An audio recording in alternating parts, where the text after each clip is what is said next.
Assalamualaikum warahmatullahi wabarakatuh. Perkenalkan nama saya Trinita Nadia Hasan, NPM 21082602744. Baik, di sini saya akan menjelaskan mengenai materi di BSO 1, yaitu di sini saya akan menjelaskan mengenai digestive glands ataupun kelenjar pencernaan. Jadi, digestive gland ini merupakan kelenjar yang menghasilkan enzim, hormon, asam, dan cairan pencernaan untuk membantu memecah makanan menjadi molekul kecil sehingga dapat diserap oleh tubuh. Nah, jadi mereka ini bekerja bersama saluran cerna di mana untuk mencerna, menyerap, dan mengatur metabolisme. Adapun klasifikasinya, yaitu pertama, klasifikasinya ini berdasarkan eh, klasifikasi utama, yaitu ada digestive glands, terbagi lagi menjadi dua, yaitu ada kelenjar utama dan kelenjar minor. Pada kelenjar utama ini ataupun major glands, di mana dia ini di luar saluran cerna tapi menghasilkan sekresi ke dalamnya. Nah, jadi di sini terdiri dari kelenjar ludah ataupun salivary, terus ada hati dan pankreas. Nah, untuk kelenjar minor sendiri ataupun minor glands, di sini terdapat di dinding saluran cerna. Nah, dia itu terdiri lagi ada kelenjar lambung ataupun gastritic glands, terus ada kelenjar Branner ataupun duodenum, terus ada kelenjar Lieberkühn ataupun usus halus dan kolon. Nah, selanjutnya di sini ada kelenjar utama. Kelenjar utama ini yang terdiri dari kelenjar ludah ataupun salivary glands.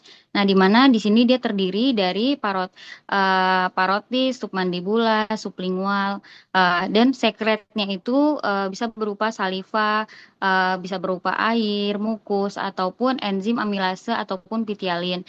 Nah, fungsinya ini sebagai eh, melumasi makanan dan dia akan membentuk si bolus. Terus di sini juga memulai pencernaan di karbohidrat, terus juga bisa di sini mengandung antibakterial seperti lisosin ataupun IgI.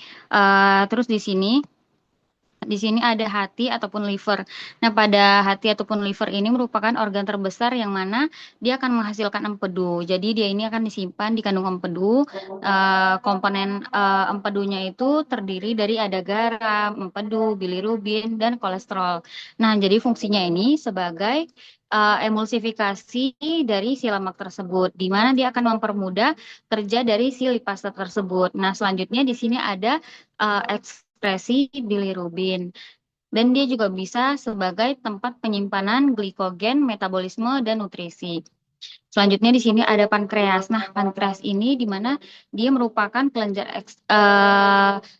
eksokrin dan ekskrin, di mana pada bagian eksokrin ini dia akan menghasilkan enzim pencernaan yang di mana terdiri dari amilase ataupun karbohidrat. Terus di sini ada lipase, eh, di lemak, terus ada tripsin dan klimotripsin, di mana dia sebagai tempatnya protein. Dan dia di sini juga menghasilkan bikarbonat untuk menetralkan dari asam lambung tersebut.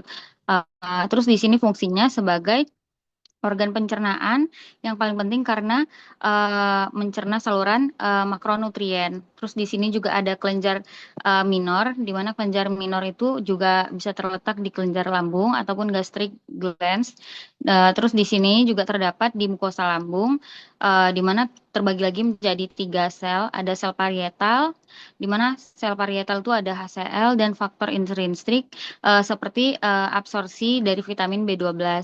Terus di sini untuk sel Chief, dia akan berpepsinogen ataupun sebagai perkusor dari si pepsin itu. Nah, selanjutnya di sini ada sel mukus, di mana dia sebagai bisa melindungi dari kelenjar lambung tersebut itu ataupun mukus pelindung. Terus selanjutnya di sini ada kelenjar Branner, di mana di sini merupakan kelenjar duodenum yang di mana dia akan menghasilkan mukus alkali. Fungsinya untuk melindungi mukosa duodenum dari asam lambung. Nah, selanjutnya di sini ada kelenjar Lieberkühn, di mana di sini dia berada di usus halus ataupun di kolon. Dan di sini dia menghasilkan enzim pencernaan dan mukus. Dia berperan dalam pencernaan akhir dan absorpsi. Jadi kesimpulannya di sini yang saya jelaskan tadi, jadi salivary glands itu merupakan tempat pemulaian pencernaan di karbohidrat. Nah, untuk si lambung tersebut sebagai tempat pencernaan dari si protein tersebut. Kalau untuk hati ataupun empedu dia sebagai emulsifikasi dari si lemak. Nah, untuk pankreas sendiri dia sebagai tempat mencernanya karbohidrat, protein, dan lemak. Untuk usus sendiri dia sebagai tempat pencernaan lanjut dan tempat absorpsi. Jadi, adapun gangguan yang terkait eh, dari kelenjar pencernaan, yaitu pertama di sini ada gangguan pankreas, di mana dia bisa mengalami malabsorpsi, contohnya seperti pankreatitis. Terus untuk gangguan hati bisa terjadi ikterus ataupun gangguan pencernaan lemak. Terus untuk gangguan lambung sendiri, dia bisa terjadi adanya gastritis. Ataupun peradangan pada gaster. Nah, terus juga bisa terjadi ulkus peptikum. Selanjutnya di sini adanya gangguan kelenjar salivari ataupun serokstomia ataupun mulutnya itu akan kering. Nah, baik, mungkin ini ada referensi yang saya gunakan. Di sini saya menggunakan referensi dari Guyton and Half Textbook of Medis Psychology, di mana ini merupakan 14 tahun edisi dari 2021, yang di mana di sini dia akan membahas mengenai tentang gastrointestinal psikologi, dia membahas tentang fungsi hati, pankreas, lambung, dan kelenjar usus. Selanjutnya di sini ada Ganong Review of Medicine Psikologi. Ini merupakan edisi ke-26 tahun di 2019.